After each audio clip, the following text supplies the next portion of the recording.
ত্রিপুরার সরকারি কর্মচারী ও শিক্ষকদের জন্য বাজেট ঘোষণা হতেই উপহার দিলেন মুখ্যমন্ত্রী। আজ বাজেট পেশ হওয়ার পর তিনি বিধানসভায় দাঁড়িয়ে আরও ৩% মহার্ঘ ভাতা প্রদানের ঘোষণা দিয়েছেন।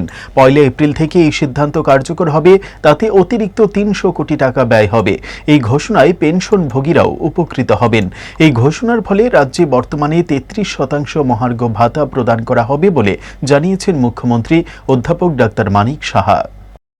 আমাদের ত্রিপুরা সরকারের যারা কর্মচারী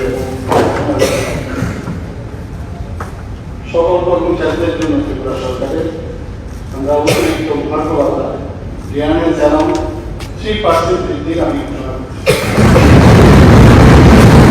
বিশেষ করে আমাদের ত্রিপুরা সরকারের যারা কর্মচারী